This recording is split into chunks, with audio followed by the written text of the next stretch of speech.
సీతాకు ఒక చిలక కనపడ్డ వదిలిపెట్టను. దాని రెక్కల మీద డిజైన్ ఉంటుంది, ఈక్వల్గా ఉంటుంది. ఒక రెక్క మీద ఏ డిజైన్ ఉంటుందో అటుపక్క రెక్క మీద కూడా యాజ్ ఇట్ ఈజ్గా ఉంటుంది. ఎంత పర్ఫెక్ట్గా ఉంటుందంటే మనం డిజైన్ చేసిన అంత పర్ఫెక్ట్గా చేయలేమేమో.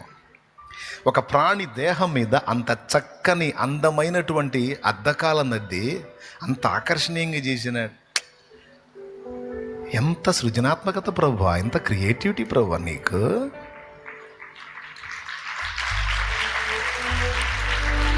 అసలు ఏంటయ్యా నీ మనసు? బాతుని చూసి వదిలిపెట్టను, కోతిని చూసి వదిలిపెట్టను. మన చిట్టి కోతి ఉంది పార్కులో, చిట్టి కోతి. దాని దగ్గర పోయి అప్పుడప్పుడు దాని ఫేస్ చూస్తూ ఉంటా. ఎంత బాగా చేసావు ప్రభా దీన్ని. దాని ఫీలింగ్స్ అన్ని దాని మొహంలో చూపిస్తూ ఉంటుంది. అది చూస్తూ ఉంటుంది, కళ్ళు అరుపుతూ ఉంటుంది, అది రకరకాల పనులు చేస్తుంటుంది. అది ఈ జీవుల్ని ఎంత బాగా సృష్టించావు. మాకు బోర్ ఫీల్ లేకుండా మాతో పాటు ఉండటానికి ఏమండి, మన ఆనందం కోసమే, మన కోసమే. పశుపక్షాదుల్ని చూడండి, జంతుజాలాన్ని చూడండి. చేప దగ్గర నుంచి ఎన్ని రంగుల చేపలు ఉన్నాయో, ఎన్ని వర్ణాల చేపలు ఉన్నాయో. అబ్బా, మళ్ళీ ఎన్ని చేపలు ఉన్నాయో అన్ని లెక్క తెలుసు ఆయనకి. ఇంట్లో 4-5 కుటుంబ సభ్యులు ఉంటే సడన్గా ఒకటి పేరు అడిగితే ఆడు ఆలోచించి చెబుతారు. సముద్రంలో ఎన్ని చేపలు ఉన్నాయో తెలుసు, ఏ చేపల కడుపులో ఏ ఆహారం ఉందో తెలుసు, ఏ చేప కడుపులో శకెలు ఉందో తెలుసు,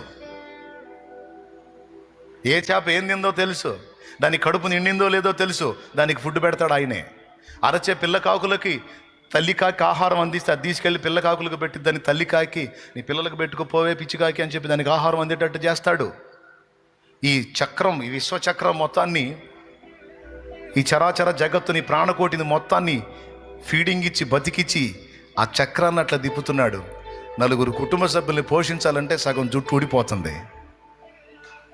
4 కూడు పెట్టాలంటే, 4 కుటుంబ సభ్యులు ఫ్యూచర్ ప్లాన్ డిజైన్ చేసుకోవాలంటే సగం లైఫ్ అయిపోతుంది. కానీ ఈ చరాచర జగత్తు మొత్తానికి ఆహారం ఇచ్చి బ్రతికించి వ్యవస్థ మొత్తాన్ని తిప్పుతున్నాడంటే అసలు ఏందండి ఆయన పని? ఏందండి ఆయన జ్ఞానం?